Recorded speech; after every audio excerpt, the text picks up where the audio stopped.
My dollars make it hurt.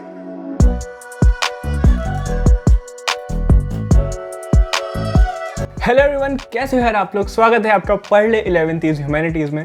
ये तुम्हारा third lecture होने वाला है भाई, इलेक्शन एंड रिप्रेजेंटेशन का। आज ये चीज़ ख़त्म भी हो जाएगी। चैप्टर थोड़ा बड़ा था यार, इसलिए 3 तुम्हारे लेक्चर लगे जा रहे हैं हर चैप्टर में, ठीक है।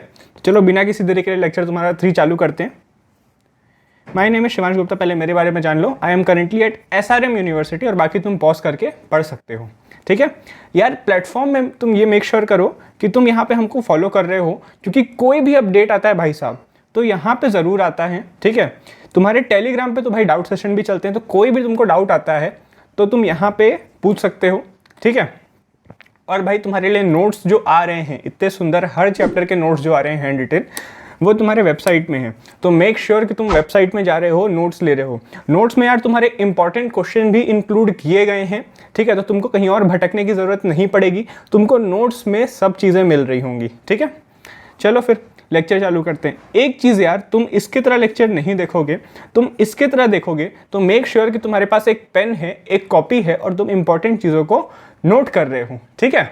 चलो फिर एक क्विक रिवीजन मारो यार। अभी तक हमने क्या पढ़ा? हमने पिछले लेक्चर में क्या पढ़ा था? Proportional representation in Rajya Sabha. Rajya Sabha में भाई हमने पूरा एग्जाम्पल देखा था कि अपने इंडिया में राज्यसभा में प्रोपोर्शनल रिप्रेजेंटेशन कैसे वर्क करता है। हमने फिर प्रोपोर्शनल रिप्रेजेंटेशन क्यों नहीं अडॉप्ट किया, हमने FPTP first pass the post system क्यों अडॉप्ट किया, हमने ये चीज़ को देखा था, ठीक है। इसके 4-5 पॉइंट्स थे, उसको हमने कंक्लूड भी किया था आखिरी में। अगर तुमने नहीं देखा तो मेक श्योर तुम वहाँ पे ये चीज़ देख के आ रहे हो।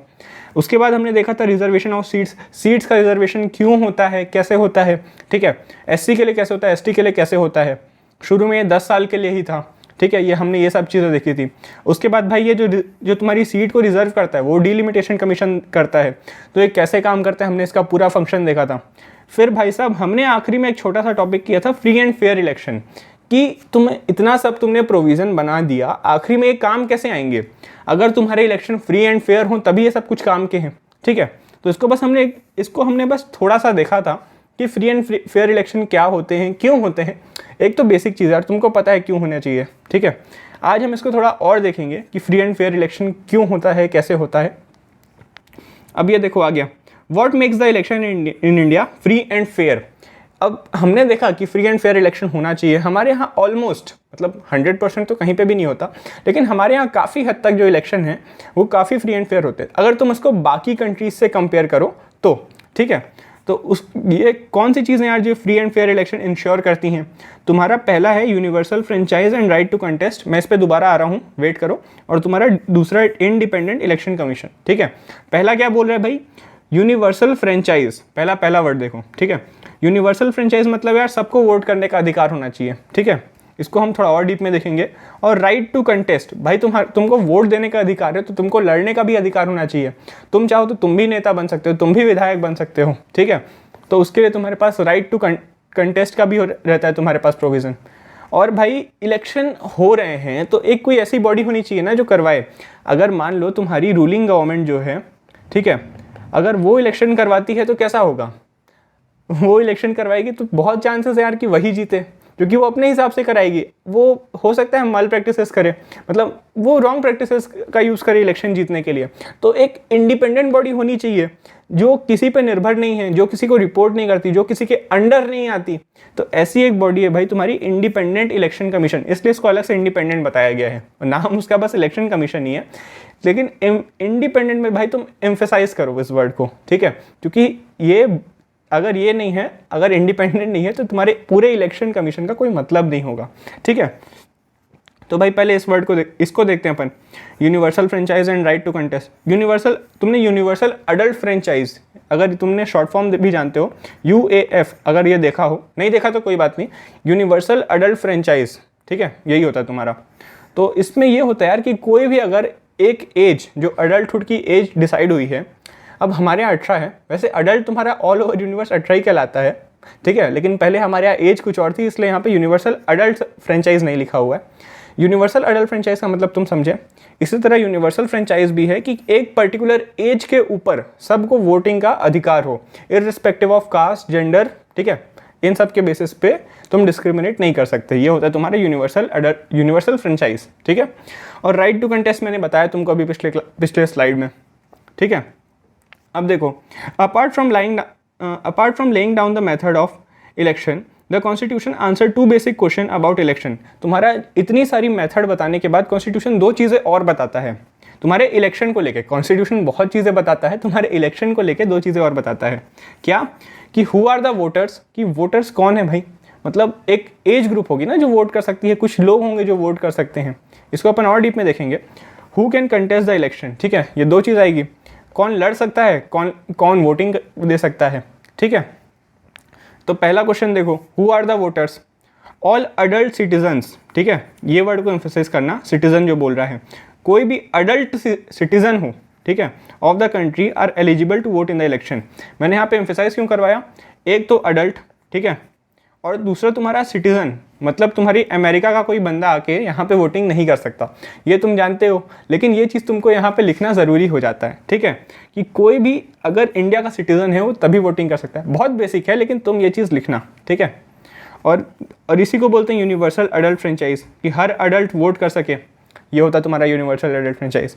तुम एक चीज़ नोट करो, मैंने तुमको पिछले चैप्टर्स में बता दिया था ये चीज़, कि जो तुम्हारी वोटिंग एज है वो पहले तुम्हारी 21 ईयर्स थी, ठीक है। यहाँ पे ये चीज़ लिखी हुई भी है कि तुम्हारी 1989 तक तुम्हारी जो वोटिंग एज थी वो 21 ईयर्स थी। इसके बाद तुम्हारा अमेंडमेंट हुआ कॉन्स्टिट्यूशन में। जब भी कॉन्स्टिट्यूशन में कोई चेंज लाना होता है तो वहाँ अमेंडमेंट करना पड़ता है, जब भी कॉन्स्टिट्यूशन को चेंज करना हो तो 1989 में तुम्हारा अमेंडमेंट हुआ और जो वोटिंग एज थी ये रिड्यूस कर दी गई 18 साल। अच्छा, लेकिन ये रिड्यूस क्यों की गई? तुम सोचो थोड़ा सा। टाइम के साथ साथ देखो कि जो ह्यूमन है वो एक एज पे मैच्योर हो जाता है। जैसे कि उस टाइम पे 21 साल ऐसा माना गया था कि इस एज पे मैच्योर हो जाते हैं। आज के टाइम पे ऐसा है कि 18 साल पे, मतलब थोड़ा और पहले लो, 2000 जब तुम्हारा ये हुआ था तभी की मान लो, 1989 तक ये हो गया था कि तुम्हारा 18 साल का कोई है तो वो सोच सकता है, समझ सकता है, मतलब उसकी दिमागी क्षमता इतनी है कि वो सही डिसीजन ले सकता है वोटिंग के लिए। तो फिर तुम्हारी एज 18 हो गई। हो सकता है फ्यूचर में तुम्हारी ये एज 16 हो जाए, 15 हो जाए, मतलब मैं ऐसे प्रिडिक्ट नहीं कर रहा, बट हाँ ये चीज़ साइंटिफिकली देखी जा रही है कि तुम्हारा ब्रेन जल्दी मैच्योर हो जा रहा है अब तुम विथ टाइम। और ये 5-10 साल टाइम नहीं, मतलब एक लंबे टाइम स्पेन पे, ठीक है। तो ये रिड्यूस क्यों हुई तुमको ये मैंने बता दिया। ये तुम्हारे उसमें नहीं है, बट स्टिल तुम्हारे बुक में लिखा है तो तुमको पता होना चाहिए कि क्यों होता है, ठीक है। अब आगे देखो, in many country citizen have to fight long battle with the rulers to get this right. जो तुम्हारा ये राइट था यूनिवर्सल एडल्ट फ्रेंचाइज का, तुम्हारे बहुत सारे कंट्रीज़ में भाई बहुत लोगों ने फाइट किया है। इंडिया में भी इंडिपेंडेंस के पहले जो हमारे फ्रीडम फाइटर्स थे उन्होंने इस चीज़ के लिए बहुत फाइट किया है, तब जाके हमको मिला है, ठीक है। इस तरह बाकी कंट्रीज़ का भी है। In many countries women could not gate this right very last and only after struggle. यार तुम्हारी बहुत सारी कंट्रीज़ में वुमेन को वोटिंग राइट नहीं है, अभी भी कुछ कुछ कंट्रीज़ है जहाँ पे वोटिंग राइट नहीं है। अच्छा, तुम मुझे ये बताना कि कौन सी पहली कंट्री थी जिसमें वुमेन को वोटिंग राइट मिल गए थे, ठीक है। तुम ये चीज़ मुझे बताओगे कमेंट्स पे, ठीक है। One of the important decision of the framers of the Indian constitution was to guarantee every adult citizen in India the right to vote.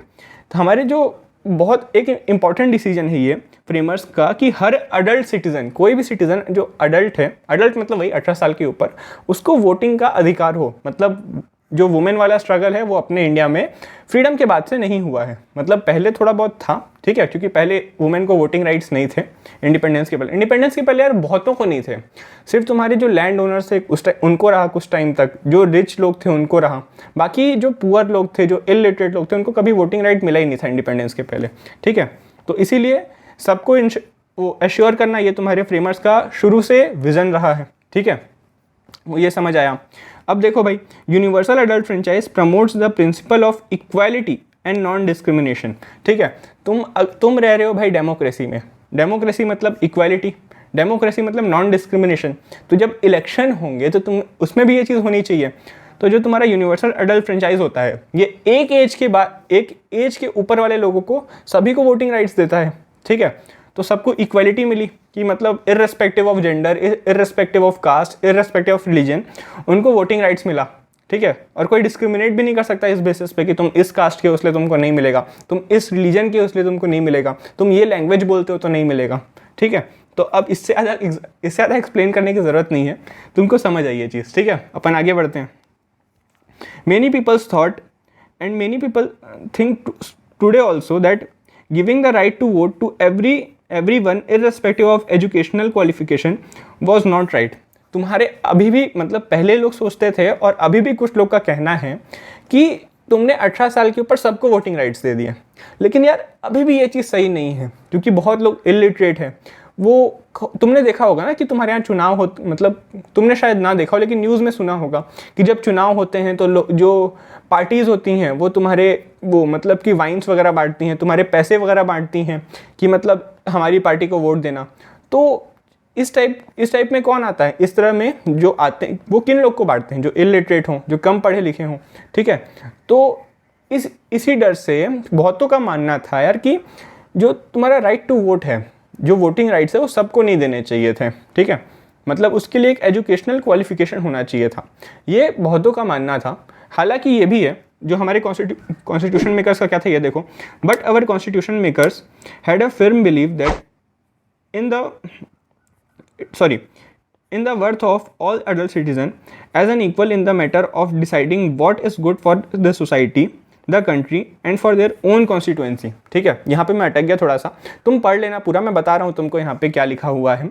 लेकिन हमारे जो कॉन्सेप्ट यहाँ पे देखो, यहाँ पे ये बोला गया कि सबको वोटिंग राइट्स नहीं मिलने चाहिए, लेकिन भाई जो हमारे कॉन्स्टिट्यूशन मेकर्स थे इनको श्योर आइडिया था यार कि जो लोग हैं, जो हमारे सिटीज़न हैं, वो हमेशा इस मैटर पे अच्छे से सोचेंगे। मतलब उनको भरोसा था हमारे भारत के लोगों पे कि वो हमेशा सोसाइटी के हिसाब से, मतलब सोसाइटी के लिए, कंट्री के लिए, और सबसे ज़्यादा अपनी कॉन्स्टिट्यूएंसी, मतलब कॉन्स्टिट्यूएंसी तो सबसे पास हो गई, तो उसके लिए वो सही आदमी को चुनेंगे। मतलब वो उनका जो वोटिंग का अधिकार है, जो उनका एक वोट है, वो उसको अच्छे से इस्तेमाल करेंगे, ठीक है। और यार ये काफ़ी हद तक सही भी है। मतलब जब तुम सबको इक्वालिटी दे रहे हो, ठीक है, सबके बीच में डिस्क्रिमिनेट नहीं कर रहे हो, तो ये रीज़न पे तुम डिस्क्रिमिनेट नहीं कर सकते सिटीज़न को, ठीक है। इसलिए ये काफ़ी हद तक सही डिसीजन था। अभी भी कुछ लोग मानते हैं कि वोटिंग राइट सबको नहीं मिलने चाहिए थे, ठीक है। तो तुमको दोनों चीज़ें पता चल गई। अब आगे देखो, तुमको पता चल गया कि कौन वोट कर सकता है। अब देखो कि कौन खड़ा हो सकता है, who can contest election. All citizen have the right to stand for the election and become the representative of the people. सबके पास राइट है, जैसे वोटिंग का राइट सबको है, वैसे इसमें भी सबको राइट्स है। इसमें भाई तुम्हारा एजुकेशनल क्वालिफिकेशन भी नहीं है कुछ, जैसे कि तुम्हारा वोटिंग पे भी कोई एजुकेशनल क्वालिफिकेशन नहीं था, तुम्हारे खड़े होने पे भी कोई एजुकेशनल क्वालिफिकेशन नहीं होता, ठीक है। There are different minimum ages required for contesting election. लेकिन तुम्हारा जो भाई इलेक्शन होता है उसको तुम्हारा लड़ने के लिए कुछ अलग अलग एज होती हैं। जैसे कि तुम्हारे राज्यसभा में अगर तुम 30 साल से ज़्यादा के हो तभी तुम लड़ सकते हो। तुम्हारे लोकसभा में 25 साल का होता है, तुम्हारे पंचायत का भी होता है, तुम पंचायत का देखना खोल के, ठीक है। अपन पढ़ेंगे जब थर्ड लेवल ऑफ गवर्नमेंट हम पढ़ रहे होंगे तो हम वो चीज़ भी देखेंगे। अब ये पेज देखो यार, ये पेज क्या बोल रहा है।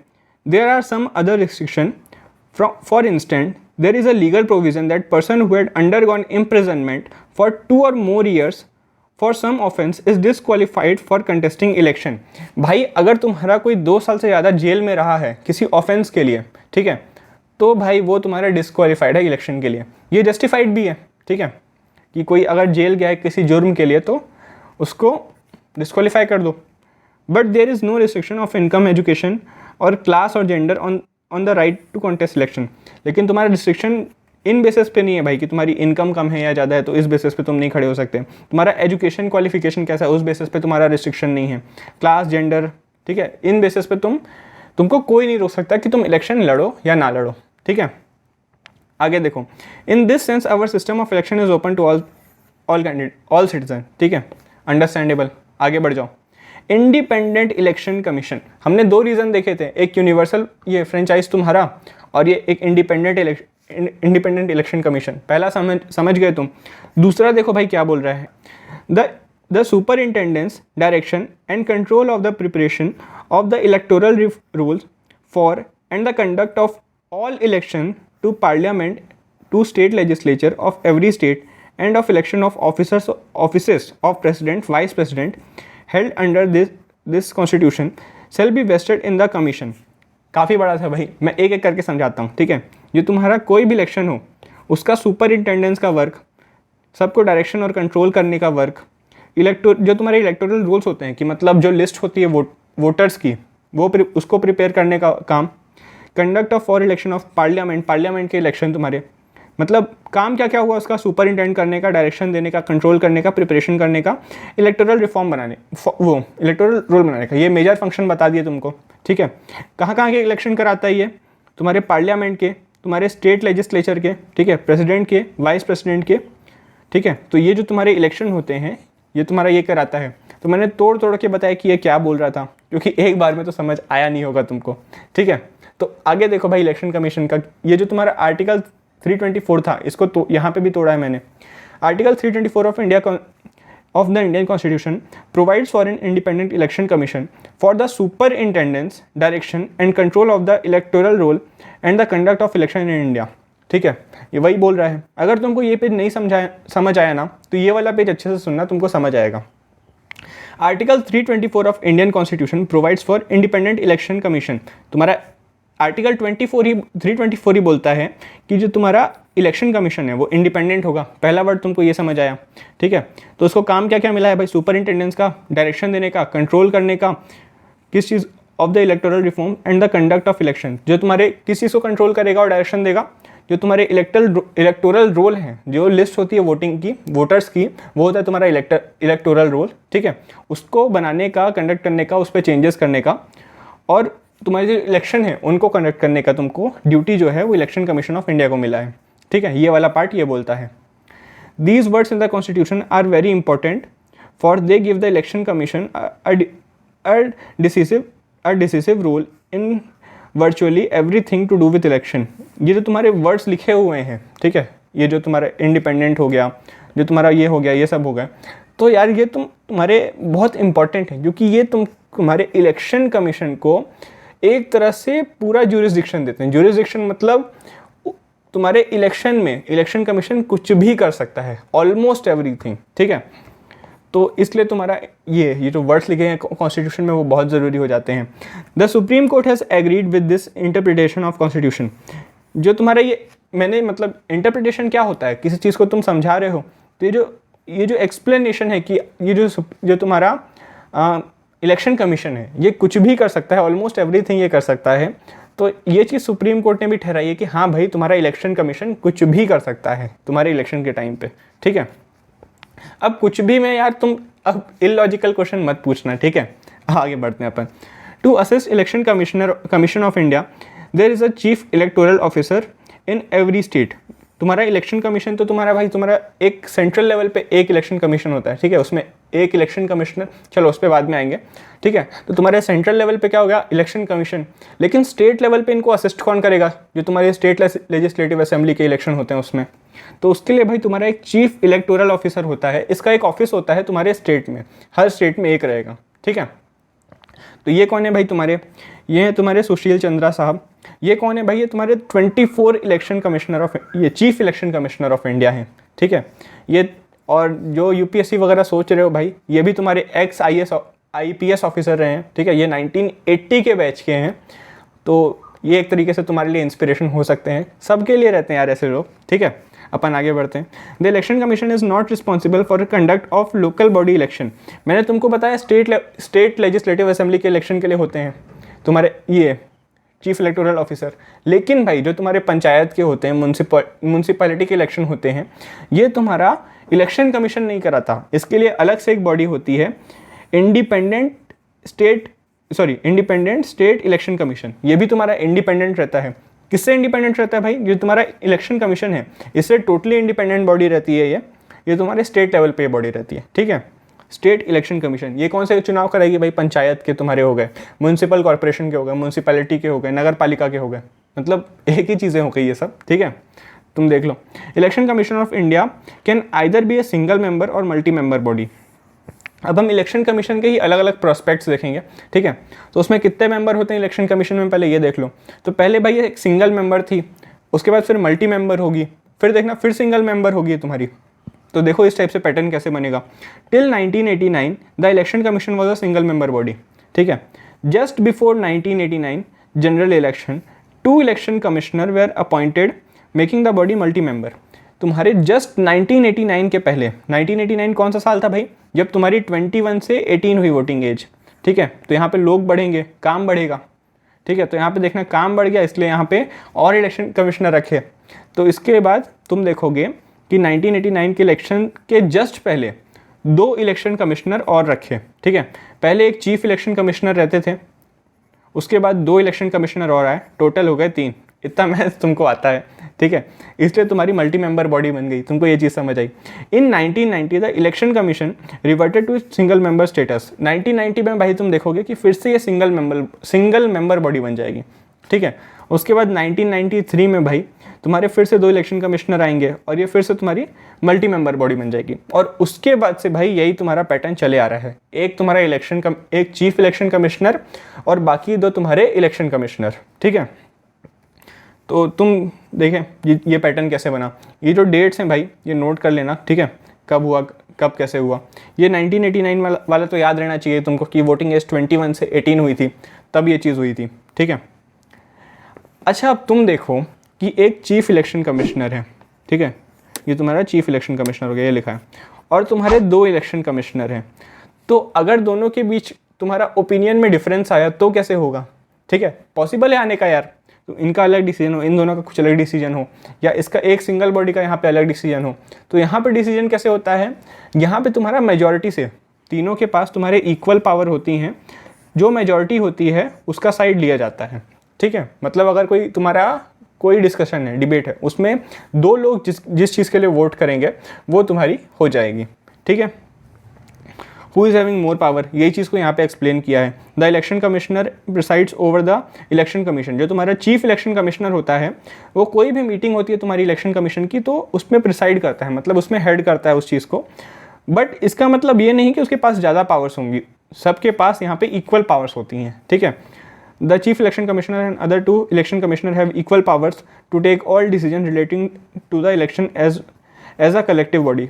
एक कलेक्टिव बॉडी की तरह वो डिसीजन लेते हैं, कभी भी सिंगुलर एक पर्सन जो इन तीनों में से कोई डिसीजन नहीं ले सकता, तीनों साथ में लेते हैं डिसीजन, ठीक है। तो तुमको ये चीज़ समझ आई। They are appointed by president of India on the advice of council of minister, ठीक है।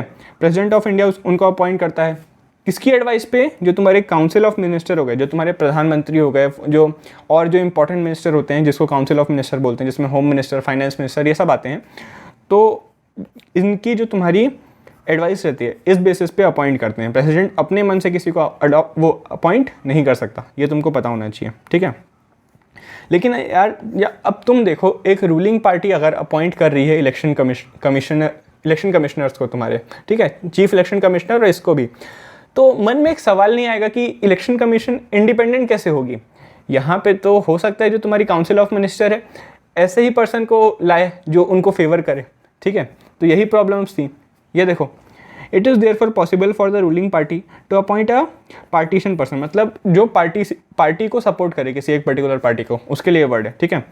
To the commission who might favour them in election, ऐसे पर्सन को वो लाएंगे जो उनको इलेक्शन में फेवर करे। तो यार इसके वजह से बहुत सारे सजेशन भी लोगों ने सजेस्ट किए हैं, तुम्हारे अपोजिशन ने और बाकी लोगों ने भी काफ़ी सजेशन सजेस्ट किए हैं कि मतलब इसकी जगह आप दूसरा सिस्टम ले आओ।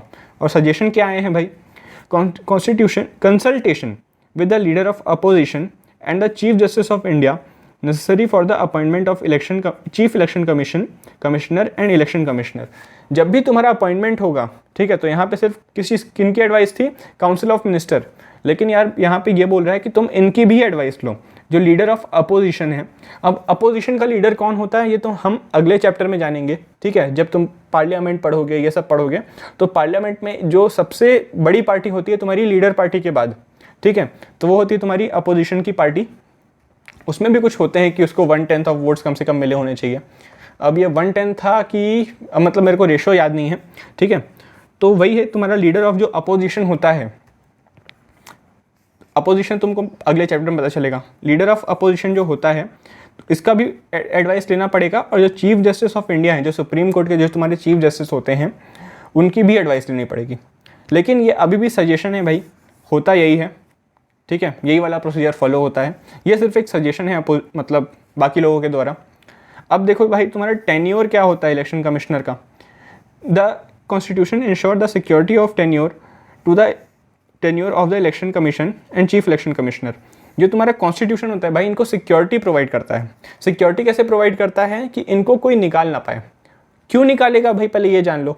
अगर मान लो ये रूलिंग गवर्नमेंट को सपोर्ट ना करें तो पॉसिबल है कि मतलब इसको इनको बोलेंगे कि अब भाई तुम हमको सपोर्ट नहीं कर रहे, हम किसी और को ले आएंगे। लीगली तो नहीं, लेकिन हाँ ये चीज़ें ऑन बैक हैंड पे हो सकती हैं। तो यार इनको सिक्योरिटी देना बहुत ज़रूरी है, तभी ये इंडिपेंडेंटली काम कर पाएंगे। ठीक है, तो अब ये कैसे काम होता है, कैसे मिलती है इनको सिक्योरिटी, ये जानेंगे अपन। They are appointed for the 6 year term और continue till the age of 65 whichever is earlier. ये तुम्हारे 6 साल के लिए काम करते हैं या फिर 65 ईयर के जब तक हो जाए तब तक, दोनों में से जो पहले आ जाएगा। ठीक है, अगर उनका 6 साल पहले हो गया, मतलब मान लो अगर उन्होंने 59 की एज पे ज्वाइन किया, ठीक है, तो ये 6 साल तक काम करेंगे, 65 तक करेंगे। ये भी एग्जाम्पल मतलब ये गलत हो जाएगा, यहाँ पे तुम लोग 54 के एज में किया, ठीक है, तो 6 साल तक काम करेंगे 60, तो इन्होंने 6 साल अपने पूरे किए। लेकिन अगर कोई तुम्हारा 61 ईयर्स का है तो ये सिर्फ 4 साल काम करेगा 65 ईयर्स तक। ठीक है, तो मतलब तुम समझो अगर 65 ईयर एज पहले आ गई उनकी तो वो इस एज तक काम करेंगे या फिर 6 साल तक के लिए। ये ईयर इंपॉर्टेंट है, ठीक है, 6 ईयर और टिल द एज ऑफ 65, ये तुम नोट कर रहे होगे। आगे बढ़ो। अब हमने बोला सिक्योरिटी प्रोवाइड करते हैं, तो सिक्योरिटी कैसे प्रोवाइड करते हैं कि उनको कोई ईजिली रिमूव नहीं कर पाता। ठीक है, तो अब कैसे ईजिली रिमूव नहीं कर पाएगा ये चीज़ हम देख रहे होंगे। The election commission can be remove before the expiry of term. जो तुम्हारा जो चीफ इलेक्शन कमिश्नर है उसको भी भाई एक तरीका तो है यार कि उसका टर्म एक्सपायर हो जाए, वो नॉर्मल रिटायर हो जाए, लेकिन उसका रिटायरमेंट के पहले भी उसको हटाया जा सकता है। कैसे? बाय द प्रेसिडेंट हटा सकता है, लेकिन कब? If both the houses of the parliament make such a recommendation with a special majority. अब ये स्पेशल मेजॉरिटी मैंने आगे एक्सप्लेन की है, तो हम तभी बात करेंगे। तो भाई जब एक स्पेशल मेजॉरिटी से पार्लियामेंट पास करेगा, ठीक है, तभी तुम्हारा प्रेसिडेंट इनको हटाएगा। ठीक है, this is done to ensure that the ruling party cannot remove the election commissioner who refuse to favour in the election. क्या बोल रहा है? ये बोल रहा है भाई कि वही कि मतलब ये इसलिए किया जाता है कि जो तुम्हारी रूलिंग गवर्नमेंट है वो इस बेसिस पे उनको ना हटा सके कि उन्होंने फेवर नहीं किया इलेक्शन पे। ठीक है, इस चीज़ की हमने पीछे भी बात की थी। आगे देखो, रिमूवल ऑफ इलेक्शन कमिश्नर। अब रिमूव कैसे करोगे भाई? यही चीज़ चल रही है ना। हाँ, तुम्हारा ये तुम्हारा चीफ इलेक्शन कमिश्नर था, अब ये तुम्हारा हो गया इलेक्शन कमिश्नर का। The election commissioner can be remove by the president of India. ये तुम्हारे प्रेसिडेंट ऑफ इंडिया के द्वारा डायरेक्टली रिमूव किए जा सकते हैं। ठीक है, election commissioner, chief election commissioner कैसे? तुम्हारे ये स्पेशल मेजॉरिटी से ही रिमूव किए जा सकते हैं, दोनों हाउसेस की। ठीक है, अब ये देखो भाई स्पेशल मेजॉरिटी क्या होती है तुम्हारी? स्पेशल मेजॉरिटी होती है तुम्हारी 2/3 majority of those present and voting plus, मतलब एक और कंडीशन, 2 कंडीशन साथ में फुलफिल होनी चाहिए। Simple majority of total membership of house. समझ गए? बिल्कुल नहीं। ठीक है, इसको एक एग्जाम्पल से देखो, तुमको बहुत अच्छे से समझ आएगा। यहाँ पे एग्जाम्पल के बिना नहीं समझ पाओगे तुम। मान लो तुम्हारे क्लास में, सॉरी थोड़ा बड़ा पेन ले लेते हैं, तुम्हारे क्लास में 72 बच्चे हैं। ठीक है, पहले ये चीज़ समझ रहे अपन। ठीक है, अगर तुम्हारे टोटल 72 बच्चे हैं, ठीक है, तो इसमें से मान लो तुम्हारे 6 एब्सेंट हो गए, ठीक है, और 6 तुम्हारे वोटिंग नहीं कर रहे। एक मान लो किसी चीज़ के लिए तुम्हारी वोटिंग हो रही, 6 तुम्हारे एब्सेंट हो गए और 6 तुम्हारे वोटिंग नहीं कर रहे, तो अब बचे कितने तुम्हारे? 60। तो 60 है तुम्हारे प्रेजेंट एंड वोटिंग। ठीक है, ये तुम्हारे कितने हो गए? 60 हो गए। रुको इसको मैं दिखा देता हूँ। ये प्रेजेंट एंड वोटिंग वाले तुम्हारे 60 लोग हैं। ठीक है, ये चीज़ तुमको समझ आई। तो इसमें अब 2/3 मेजॉरिटी चाहिए, तो 60 का 2/3 कितना भाई तुम्हारा? 40। इससे ज़्यादा होने चाहिए, तो एक ज़्यादा 41, मतलब 2/3 से ज़्यादा, तो 2/3 से ज़्यादा कितना होगा? 41। कम से कम इतने वोट चाहिए, तब जाके तुम्हारा ये वाला कंडीशन जो है 2/3 majority of present and voting पूरा होगा। ठीक है, फिर से समझो एक बार, तुम्हारे 72 लोग थे, ठीक है, उसमें से 6 एब्सेंट हो गए, तो बचे तुम्हारे कितने? 66, और 6 जो हैं जो वोटिंग नहीं कर रहे। अब उसके कई रीज़न हो सकते हैं, ये तुम्हारा एग्जाम्पल ऐसा ही बनाना पड़ेगा तभी तुमको समझ आएगा। 6 वोटिंग नहीं कर रहे, ठीक है, वो क्लास में हैं, बस वो वोटिंग नहीं कर रहे। तो बचे बचे कितने तुम्हारे 60। अब इसके टू थर्ड से ज़्यादा चाहिए हमको वोट्स, ठीक है, 2/3 से ज़्यादा चाहिए तो 40 वोट्स तुम्हारे 2/3, उससे ज़्यादा चाहिए तो उससे ज़्यादा कितना 41, ठीक है। ये चीज़ तुमको समझ आई होगी। चलो इसको भी रहने दो, बाद में मिटाएंगे। अब तुम्हारा simple majority of total membership, ठीक है, ये नाम जो है ना टोटल, ये लोग उसको मिटाई लेने दो। हाँ, ये जो तुम्हारा नाम है 2/3 majority of those present and voting, इसको बोलते हैं स्पेशल मेजॉरिटी,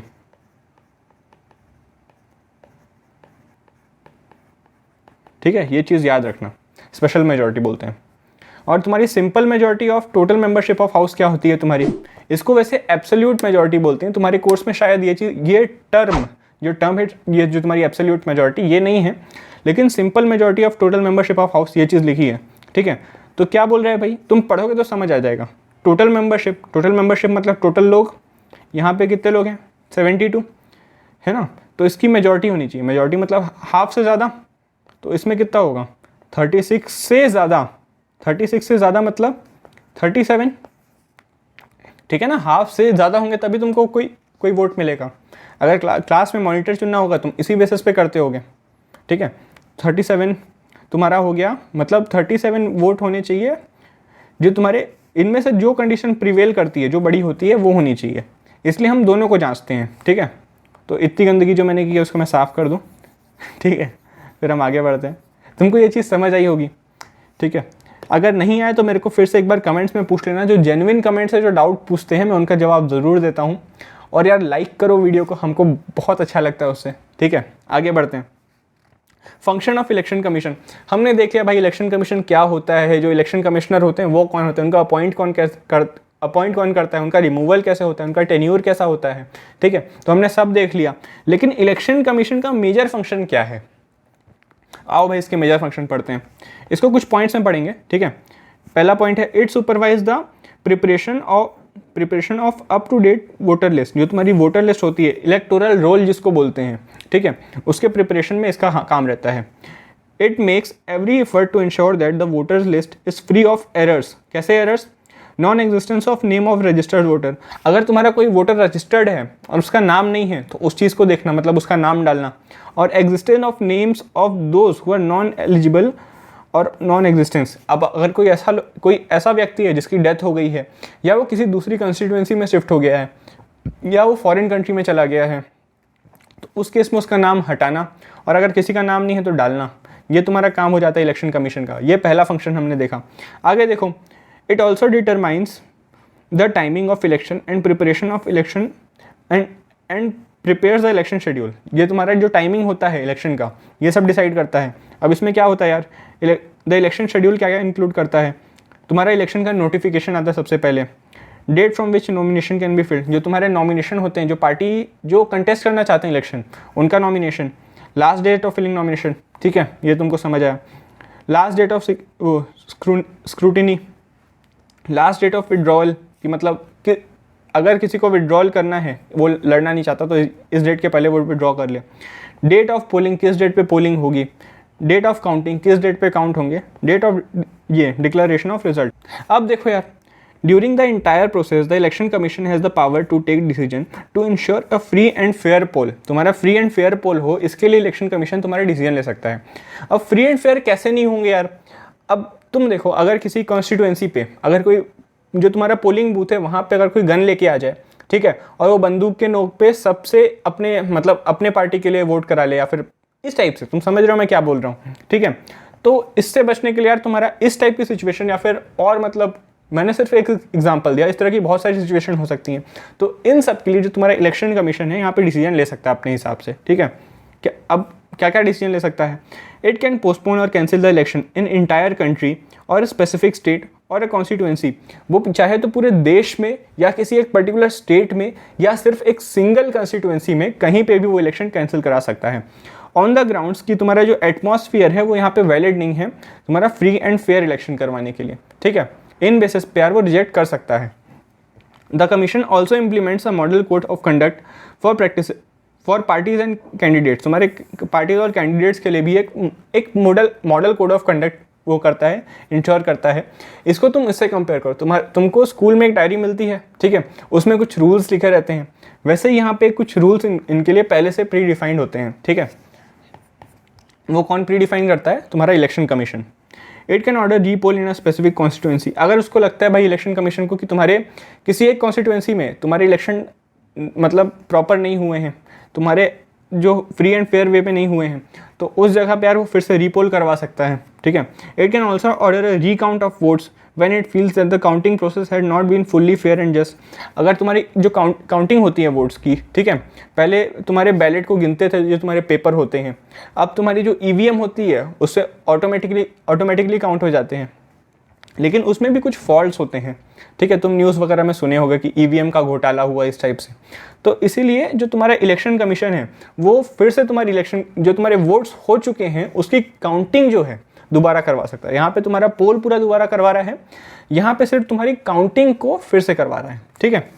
आगे देखो, अगला तुम्हारा क्या है? Election commission accords recognition to political parties and allot symbol to each of them. जो तुम्हारा इलेक्शन कमीशन होता है, सारी पॉलिटिकल पार्टीज को भाई जो तुम्हारा सिंबल मिलता है, ठीक है, वो तुम्हारा इलेक्शन कमीशन ही देता है। जो रजिस्टर करना होता है पार्टी को, तुमने देखा हो पिछले क्लास में तुम पॉलिटिकल पार्टीज नाम का चैप्टर पढ़े थे, उसमें तुमने देखा था भाई नेशनल पार्टीज क्या होती हैं, तुम स्टेट पार्टीज क्या होती हैं, उनको रिकॉग्निशन कौन देता है? तुम्हारा इलेक्शन कमीशन देता है। उनको सिंबल कौन देता है भाई? जो तुम बीजेपी का सिंबल देखते हो लोटस का, जो तुम कांग्रेस का सिंबल देते हो ये हाथ का, तो ये जो सिंबल होता है कहाँ से मिलता है उनको? ये तुम्हारा इलेक्शन कमीशन अलॉट करता है, ठीक है। कैसे करता है वो एक लंबी प्रोसेस है, हम देखेंगे आगे वाले चैप्टर्स में, ठीक है। आगे देखो, स्टाफ ऑफ इलेक्शन कमीशन। अब इलेक्शन कमीशन यार तुमने देखा कि बस 3-4 मेंबर की बॉडी है, ठीक है, और स्टेट लेवल पे एक छोटा सा ऑफिस है एक स्टेट ऑफिसर का। तो भाई तुम्हारे इलेक्शन कमीशन के जो इतना बड़ा इलेक्शन करवा रहे वर्ल्ड वाइड, तो वो कैसे होगा? वर्ल्ड वाइड मतलब कंट्री वाइड में बोलना चाह रहा था, ठीक है, मुंह से निकल गया वर्ल्ड वाइड। तो वो कैसे होगा? इसके लिए जो ऑफिसर्स हैं, जो एम्प्लॉयज़ हैं, वो कहाँ से आएंगे? The election commission has very limited staff of its own. हमने देखा था कि इलेक्शन कमीशन बहुत छोटी सी बॉडी होती है। It conducts the elections with the help of administrative machinery. अब ये क्या है भाई? जो तुम्हारे जो कलेक्टर वगैरह होते हैं, नीचे जो तहसीलदार वगैरह होते हैं, जो तुम्हारे स्कूल के जो टीचर्स वगैरह होते हैं, ठीक है, तो ये सब जो बॉडी होती है तुम्हारा एडमिनिस्ट्रेटिव मशीनरी के अंदर आते हैं ये सब। तो जो जब इलेक्शन होंगे तुम्हारे, तो ये जो तुम्हारी पूरी एडमिनिस्ट्रेटिव मशीनरी है, कलेक्टर से लेकर तुम्हारा नीचे टीचर तक, तुम्हारा एक तहसीलदार तक, ठीक है, तुम्हारा पटवारी तक, जितने हैं सब तुम्हारे इलेक्शन कमीशन के अंडर आ जाएंगे, ठीक है। और सब इसके कहने पे ही मतलब इसके हिसाब से काम करेंगे, ठीक है। वही चीज़ बोला है ड्यूरिंग द इलेक्शन प्रोसेस, तुम पढ़ लेना, यही बोला कि इलेक्शन प्रोसेस के दौरान इलेक्शन कमीशन का फुल कंट्रोल रहता है इन पे। तुमने अगर देखा हो तो किसी के मम्मी पापा अगर टीचर हैं तो उनकी इलेक्शन ड्यूटी लगती होगी, ठीक है, तो वो यही चीज़ है। आगे देखो, the election commission can transfer the officer और स्टॉप देयर ट्रांसफ़र। जैसे तुमने सुना होगा कि इलेक्शन के दौरान कुछ ऑफिसर्स का ट्रांसफ़र हो जाता है, ठीक है, तो ये पॉलिटिकल होता है कई बार, तो इलेक्शन कमीशन चाहे तो उनको रोक सकता है और चाहे तो किसी का ट्रांसफ़र भी कर सकता है, ठीक है। कि मतलब अगर कोई कलेक्टर है या कोई आईपीएस ऑफिसर है जो किसी एक पॉलिटिशियन को मान लो फेवर कर रहा हो किसी जगह पे, तो इलेक्शन कमीशन उसको हटा सकता है।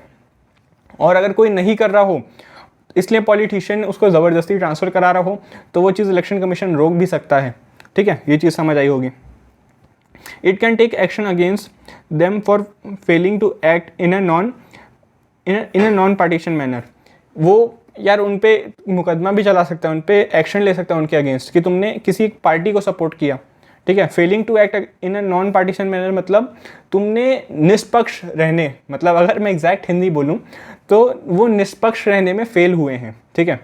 तो ये चीज़ के अगेंस्ट वो एक्शन ले सकता है तुम्हारा इलेक्शन कमीशन। अब तुमने इलेक्शन कमीशन के सारे फंक्शन पढ़ लिया, ठीक है। इलेक्शन कमीशन क्या होता है, कैसे होता है, उसमें कौन कौन होता है, जो इलेक्शन कमिश्नर होते हैं उनका रिटायरमेंट वगैरह, मतलब तुमने सारे फंक्शन वगैरह सब पढ़ लिया। अब तुम देखोगे कि इलेक्शन कमीशन का जो इवोल्यूशन है, मतलब जो ट्रांसफॉर्मेशन है जब से बना है तब से, तो वो कैसे हुआ तुम ये चीज़ देखोगे, ठीक है।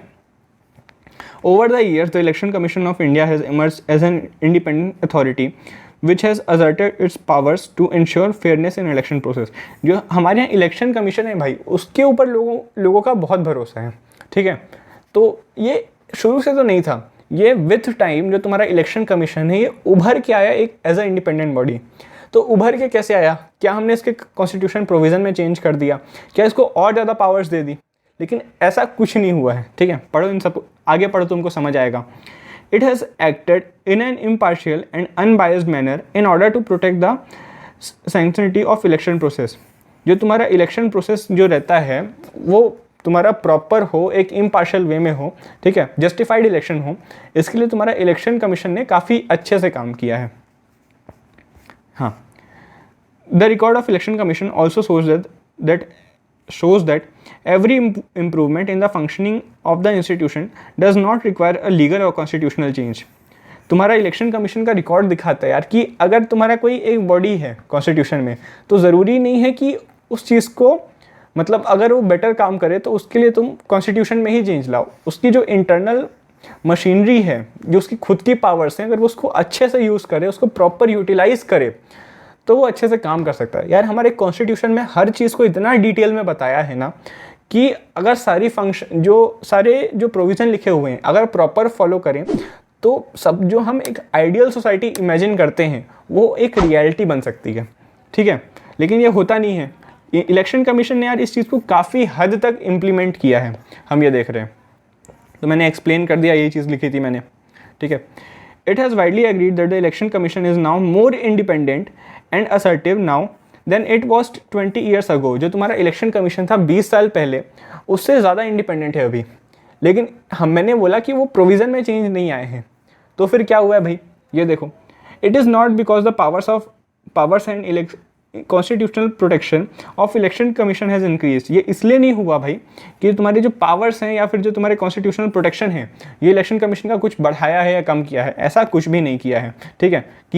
हुआ क्या है, the election commission has started using more efficiently the powers it always had in the constitution.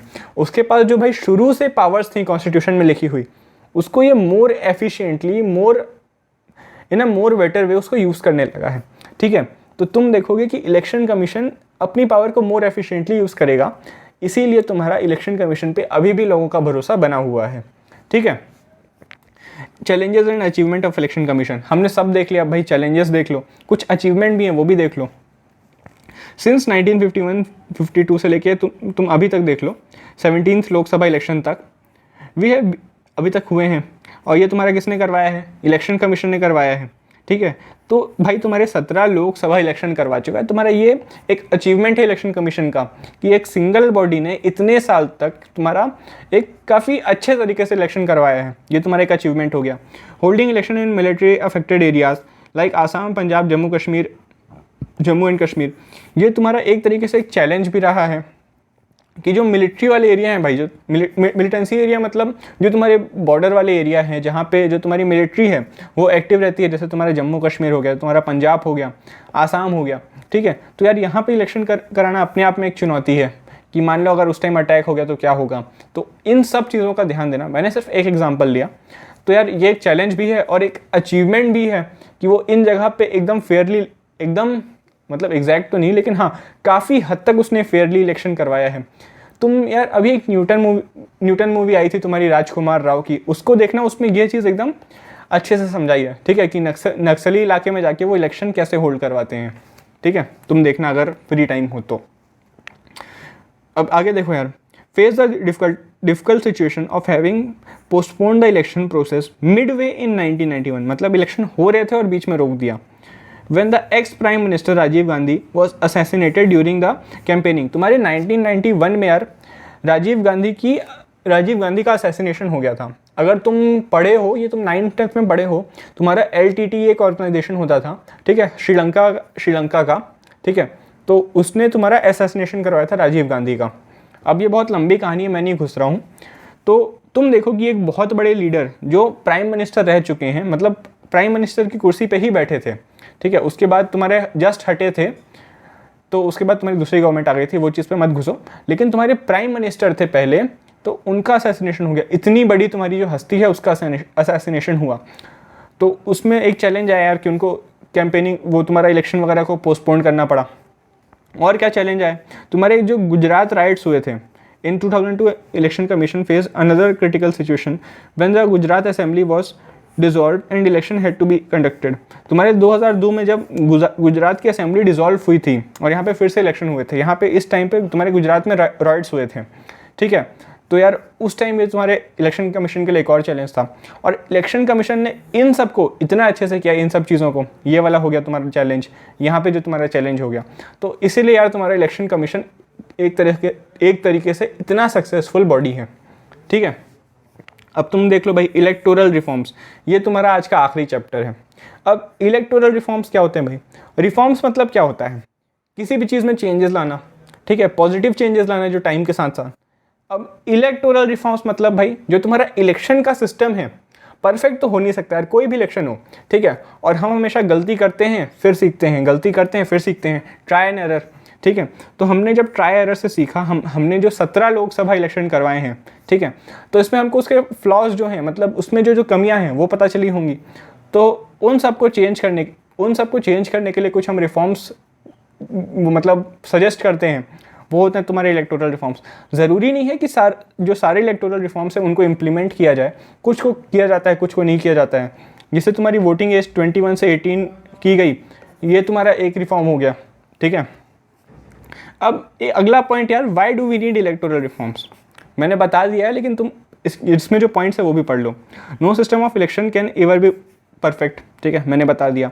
And in actual election process there are bound to be many flaws and limitation. जब तुम्हारी एक्चुअल प्रोसेस देखते हो election की, तो उसमें यार बहुत सारे फ्लॉज होते हैं, बहुत सारे लिमिटेशन होते हैं।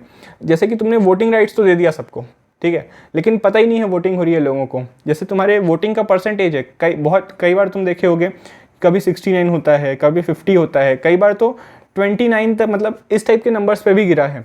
तो यहाँ ये तुम्हारी लिमिटेशन हो गई, इस चीज़ को कैसे सुधारा जाए, तो ये सब तुम्हारे फ्लॉज वगैरह को सुधारने में आ जाएगा। तुम्हारा जो वोटिंग सिस्टम था वो बहुत टाइम लगता था, उसके बाद फिर तुम्हारा EVM इंट्रोड्यूस किया जाएगा, तो ये तुम्हारे जो वोटिंग टाइम था, जो वोटिंग काउंटिंग का जो टाइम था, और जो तुम्हारे पेपर्स थे उनको भी सेव किया, इन्वायरमेंट का भी सोचो थोड़ा सा, ठीक है। तो हमने देखा कि हम कैसे अपने फ्लॉज से टाइम से सीखते जा रहे हैं। Any democratic society has to keep searching for any democratic society has to keep searching for mechanism to make election free and fair to the maximum. अब 100% तो कहीं पे नहीं हो सकते, ठीक है, 100% तुम्हारे एकदम एक्यूरेट हो जाए इलेक्शन, ये पॉसिबल नहीं है। तो यार लेकिन एक मैक्सिमम लिमिट तक हमको जितने एरर दिख रहे हैं, हम उनको तो हटा सकते हैं। तो वही चीज़ है कि इलेक्टोरल रिफॉर्म्स इसीलिए होते हैं तुम्हारे। तो why do we need electoral reforms, तुमको समझ आया, ठीक है। With the acceptance of adult suffrage, freedom to contest election and the establishment of independent election commission, ये वो चीज़ें हैं जो अभी तक हम पढ़ के आए इस लेक्चर में, ठीक है। India has tried to make its election process free and fair. हमने मतलब इन सब चीज़ों को ला के, ये जो तुम्हारे हो गए अडल्ट सफरेज हो गया, फ्रीडम टू कंटेस्ट इलेक्शन हो गया, जो इलेक्शन कमीशन की इंडिपेंडेंस हो गई, तो इस बेसिस पे हमने पूरा ट्राई किया है कि जो इंडिया में इलेक्शन हो वो तुम्हारे फ्री एंड फेयर हो। और यार तुम्हारी जो वर्ल्ड की लार्जेस्ट डेमोक्रेसी है, जो तुम्हारी इंडिया है, वर्ल्ड की लार्जेस्ट डेमोक्रेसी, तुम सुने भी होगे, तो यार उसके लिए ये काफ़ी बड़ा अचीवमेंट रहा है कि वो इतना अच्छे से इलेक्शन करवाता है, ठीक है। However, the experience of many years has given rise to many suggestions for reforming our election commission. मैंने तुमको बताया कि हमारा सही है, लेकिन सही है मतलब परफेक्ट तो है नहीं है, और इसका मतलब ये भी नहीं है कि उसमें कुछ चेंजेस नहीं लाए जा सकते हैं, कुछ अच्छा चेंज नहीं लाया जा सकता। तो कुछ टाइम के साथ साथ हमने सजेशन भी दिए हैं। The election commission, political parties of various independent groups and many other scholars have come up with proposal for electoral reforms. तुम्हारे इलेक्शन कमीशन खुद, तुम्हारी पॉलिटिकल पार्टीज, तुम्हारे जो इंडिपेंडेंट ग्रुप रहते हैं अलग अलग, अब इंडिपेंडेंट ग्रुप तुम्हारा कोई NGO हो गया, कोई ऑर्गेनाइजेशन हो गया, ठीक है, एंड मेनी स्कॉलर्स, तुम्हारे स्कॉलर्स हो गए, तो इन्होंने यार बहुत सारे प्रपोजल सजेस्ट किए हैं, ठीक है। सम ऑफ दी सजेशन तुम्हारे मतलब यहाँ पे कुछ कुछ लिखे हुए हैं, तो हम वो देखेंगे। पहला, मैं पूरा सेंटेंस नहीं पढ़ रहा हूँ, तुम पढ़ सकते हो, ठीक है। कई लोगों का कहना था यार कि जो FPTP सिस्टम होता है, इसकी जगह यार प्रोपोर्शनल रिप्रेजेंटेशन लाना चाहिए, कि मतलब जो छोटी पार्टीज़ हैं उनको भी सीट्स मिले, ये वाला पढ़ लो। This would ensure that parties get seats as far as possible in proportion to votes they get. इससे और ज़्यादा डेमोक्रेटिक होगी, मतलब अगर कोई पार्टी 10 लोग को रिप्रेजेंट कर रही है, ठीक है, तो उसको भी कुछ वोट मिलना चाहिए इस हिसाब से, तो वो और ज़्यादा रिप्रेजेंटेटिव बनेगी गवर्नमेंट अपनी, ठीक है। तो कई लोग का ये मानना था। इसके कुछ फ्लॉज भी थे, हमने देखा पहले, ठीक है, लेकिन एक ये सजेशन भी था। हम कुछ सजेशन पढ़ रहे हैं, ठीक है, इनमें से कुछ इंप्लीमेंट होंगे नहीं होंगे ये चीज़ अभी तुम्हारे कोर्स में नहीं है, कुछ अगर हुआ होगा तो मैं बता दूंगा इसमें से। There should be a special provision to ensure that at least 1/3 of the women are elected to the parliament and assemblies. हमने देखा था पिछले लेक्चर में कि ये तुम्हारा वुमेन के लिए कोई प्रोविज़न नहीं है ऐसा जैसा ST और SC के लिए था, तो वही है, कई लोगों ने सजेस्ट किया है। हमने देखा था कि सजेशन था लोगों में, लेकिन ये चीज़ कभी पास नहीं हुई थी। ये लास्ट लेक्चर का तुम्हारा लास्ट टॉपिक था, ठीक है, तो ये चीज़ अभी हुई नहीं है, बस एक सजेशन है, ये भी एक सजेशन है तुम्हारा, ये तो तुमको पता है कि एक सजेशन है। There should be stricter provision to control the role of money in electoral politics. तुम्हारे जो मनी पावर होता है भाई, कि मनी के बेसिस पे, मैंने बताया कि मनी बांट के लोग इलेक्शन खरीद लेते हैं, तो ये जो तुम्हारा मनी का जो यूज़ होता है रॉन्ग बेसिस पे, इसको और कंट्रोल किया जाए। और the election expenses should be paid by the government. जो तुम्हारे इलेक्शन के एक्सपेंसेस होते हैं, कैसे एक्सपेंसेस, जो तुम्हारा रैली होती है, ये सब जो ऑर्गेनाइज कराते हैं, ठीक है, जो तुम चुनाव के पहले जो एडवर्टीजमेंट होता है, एडवर्टीजमेंट सही वर्ड नहीं है यहाँ पे, ठीक है, मेरे को एग्जैक्ट वर्ड नहीं आ रहा है अभी, जो तुम्हारा इलेक्शन जो एक्सपेंसेस होते हैं, मतलब ये सब जो एडवर्टाइजमेंट वगैरह करवाने में, पोस्टर वगैरह, जो बैनर वगैरह ये सब करवाने में, तो वो तुम्हारा गवर्नमेंट दे, ठीक है, out of a special fund. ये भी एक तुम्हारा सजेशन है, लेकिन इससे क्या होगा भाई, गवर्नमेंट के ऊपर एक और खर्चा आ जाएगा, और ये खर्चा छोटा मोटा नहीं होता, ये तुम्हारा करोड़ के फिगर्स में जाएगा, मतलब 100 ऑफ करोड़ जाएंगे इसमें, ठीक है। तो यार इसलिए ये कई लोग को सही लगा और बहुतों को नहीं लगा, तो ये भी एक सजेशन रह गया बस।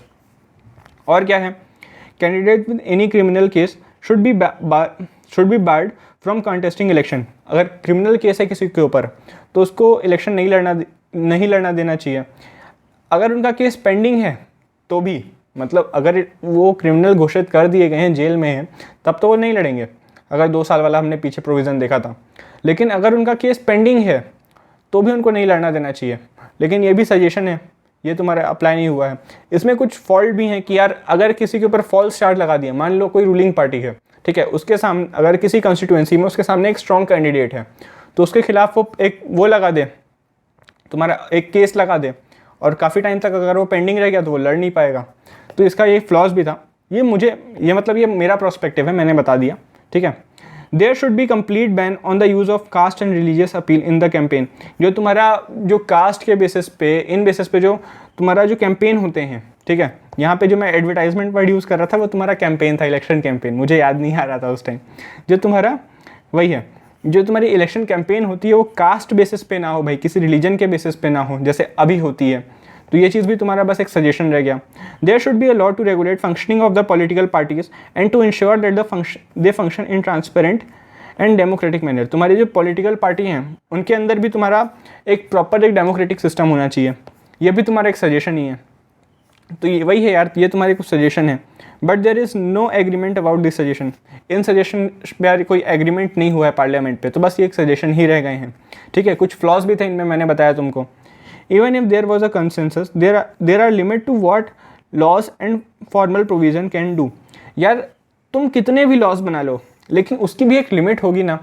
कैसे, मान लो तुमने सब कर दिया, तुमने सब बना दिया, ठीक है, और लोग वोट देने ही ना आए, मतलब वोटिंग परसेंटेज कम हो, जैसे मैंने बताया कहीं पे 29% हो, कहीं पे 60% हो, कहीं 90%, 100%, ये तुम बहुत कम फिगर देखोगे आज के टाइम पे भी, ठीक है।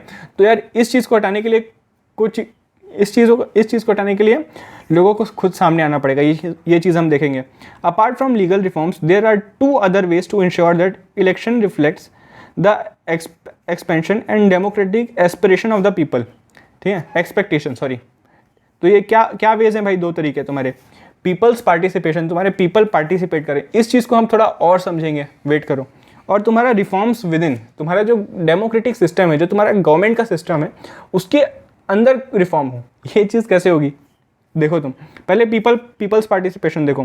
People themselves have to be more vigilant, more actively involve in political activities, ठीक है। जैसे तुम्हारा वोट देना, ये तुम्हारे सबसे ज़्यादा ये मतलब रिस्पॉन्सिबल एक्टिविटी होगी तुम्हारे लिए। और मतलब कोई अगर तुम्हारी रॉन्ग पॉलिसी आई तो उसको डेमोक्रेटिक वे में अपोज करना, ठीक है। डेमोक्रेटिक वे में अपोज करना मतलब बहुत ज़रूरी है, अगर नॉन डेमोक्रेटिक वे में हो तो वो गलत है। But there are limitation to extend to which ordinary people can engage in policies on regular basis. लेकिन यार इस चीज़ पे भी एक्सटेंड होता है कि रेगुलर बेसिस पे तुम किसी पॉलिसी मेकिंग पे इन्वॉल्व हो डायरेक्टली, ठीक है। तुम देखो, तुम वोट करोगे तो तुम 5 साल में एक बार वोट करोगे, लेकिन तुम रेगुलर तो नहीं आ पाओगे, तो इसका भी एक लिमिटेशन है। तुम रैलीज़ करोगे लेकिन तुम साल भर रैलीज़ तो नहीं कर सकते, तो उसका भी एक लिमिटेशन है।